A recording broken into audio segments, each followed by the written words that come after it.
Hey, how's it going? When it comes to tuning the gas on an AR, there are a lot of options on the market.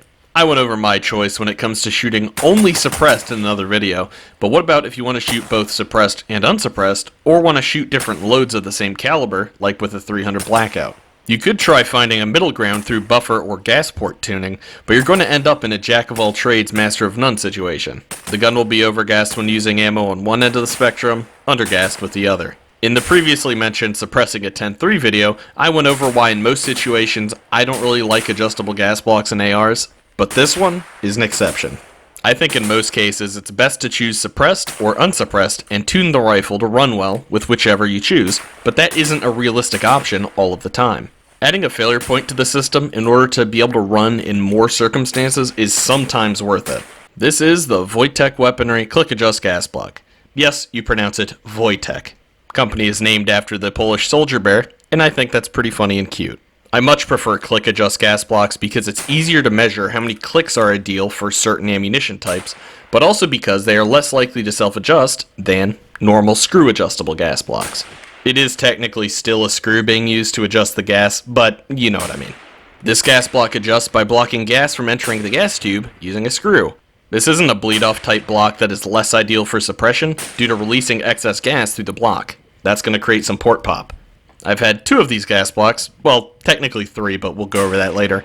One in a .625 journal for my Faxon pencil barrel, and one in a .750 normal journal for my 10.5 300 Blackout upper. I went with set screw mounting gas blocks instead of clamp blocks because I've never had a set screw mounted gas block loosen up on me if I torqued the screws to the proper spec of around 20 inch-pounds. Some are higher or lower, but I think 20 inch-pounds is a good go-to. And since it's a short list, I'll start out with a thing I do not like about this gas block, which is it requires a tool to make adjustments. For a shit hit the fan or military rifle, you generally want exposed and toolless adjustments. Due to the length of most AR gas systems, you can't meet the exposed requirement without a cutout in the handguard, or an extended knob that I'll go over in a second. SIG has done this with the Spear LT, and Brownells did it with some models of the BRN 180. You could add a cut in your handguard with 5 minutes, a Dremel, and some whiskey, but that's your prerogative. The rifle speed gas block is both toolless and exposed, but is expensive as shit. If you're well off, it looks like the best option on the market currently. Back to the Wojtek, I counted 46 total clicks of adjustment on the Wojtek, which I'll be real, is kind of excessive. I think somewhere around 7 to 11 clicks, double gulp cup, is the sweet spot between simplicity and the ability to precisely tune your gas. But considering how this block is constructed, I don't think it makes it any less durable. What's interesting though, is that Wojtek claims there are only 24 click adjustments compared to my 46 I counted. What I think is going on here is I'm counting the total amount of clicks until the screw begins to unthread, completely. Whereas after that, the 24th click, I don't think any more gas is actually being added to the system, so their number is correct. With the block opened all the way up to that 46th click, I was getting some confusing as fuck ejection, which I think is the result of this. Despite harsh recoil, Supersonic 300 Blackout was ejecting straight back when it should be ejecting straight forward.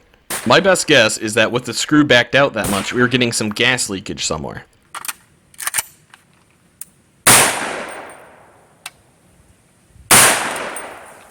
So, am I living a lie? There's also a screw in the top of the block for locking the current adjustment. That's nice, so that the screw never attempts to suicide dive downrange. Now what we have as well is we have a little screw on top in order to prevent the adjustment from adjusting on its own. This is less likely in click adjust blocks in the first place, but it's nice to have it as a precaution.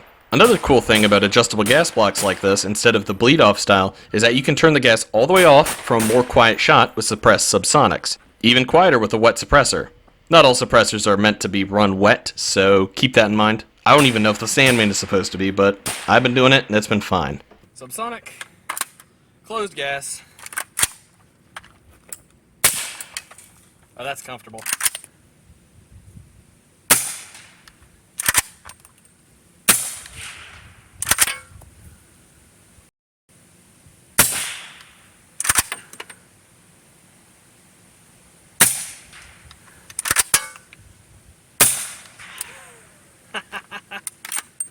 My main concern with adjustable gas blocks is durability and longevity.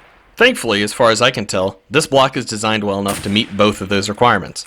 I have around 1,200 rounds through my block on the 16-inch 5.56 upper, and around 400 rounds through the block on my 10.5 300 blackout upper. Neither round count is high, but I've noticed no issues of any kind during this time frame, except on a lemon of a block that allowed me to test Wojtek's customer service. I was reattaching the .750 General Gas block, and despite going to 15 inch-pounds, which is pretty light when it comes to set screw torque specs, the block snapped. I email Vojtek, and about 20 minutes later, I get a call explaining that that specific block was from a batch that had bad heat treats, and that a new block would be shipped ASAP. A few days later, I got the new block in. Great customer service. If we disregard that lemon, the blocks have had zero issues whatsoever for me. And really, that's it. In conclusion, I can happily recommend this gas block. I'm still not super comfortable using it on a duty rifle or shit hit the fan rifle due to it requiring a tool to adjust and it being adjustable in the first place, but for a general use rifle or a competition rifle, I think this is a fantastic solution. They won't break the bank at about $50 to $60 per block too. Also, the responsive customer service is always a huge plus in my book. But as always, it doesn't really matter how you go about tuning your gas as much as it matters that you remember to train. Go out and live fire, but don't forget to dry fire. Drink some water, and take care of yourself. Take care. Clicks. Let's see, can it go fast? Yes.